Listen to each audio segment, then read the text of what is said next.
ஏப்பா நாளைக்கு காலையில் நீ நேரமாக வெளியே போகணும்னு சொன்னீங்கல்ல, நாளைக்கு பிள்ளைகள்லாம் வருது, ஏதாவது காலையில் நேரமாக எடுத்து கொடுத்துட்டு போ. இல்லைனா அதுக்கு இதுக்கு ஆள் பிடிச்சிட்டு கிடக்கணும். மாப்பிள்ளையெல்லாம் வராங்க, அதனால நீ எங்கே போனாலும் சரி காலையில் நேரமாக எல்லாம் எடுத்து கொண்டு வந்து உன் வண்டாட்டிட்டு கொடுத்துட்டு போ. சரிம்மா.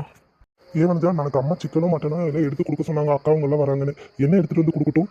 அதே அவங்ககிட்டயே கேட்க வேண்டியதானே. அதை மட்டும் நான் இதை எடுத்துருவா அதை எடுத்துருவான்னு சொன்னா இது கம்மியாக இருக்கும் அதனால அதை எடுத்து வர சொல்லிப்பா, அது கம்மியாக இருக்கும் அதனால அதை எடுத்து வர சொல்லிப்பா, அதில் ஏதாவது குறை சொல்லுவாங்க. அதனால அவங்ககிட்டயே கேட்க வேண்டியதானே.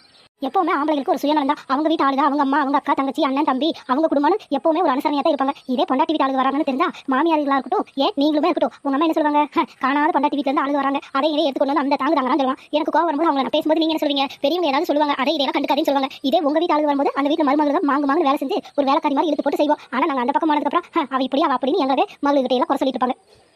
எப்பவுமே இது பொண்ணுங்களுக்கு தெரிஞ்ச விஷயம் தானே. எல்லாத்தையும் இழுத்து போட்டு வராங்கன்னு நாங்கள் செய்வோம். கடைசியில் மனசு நோக்கடிச்சுட்டு தான் வெளியே போவாங்க. அது எங்களுக்கு தெரிஞ்ச விஷயம் தானே. இதை திரும்பி அதை இருக்கட்டும் இதை இருக்கட்டும் யார் சொன்னாங்களோ அவங்க கிட்டே போய் கேட்டுவாங்க. என்னமோ அப்படியே நம்ம சொல்றதை மட்டும் இவங்க கேட்குற மாதிரி.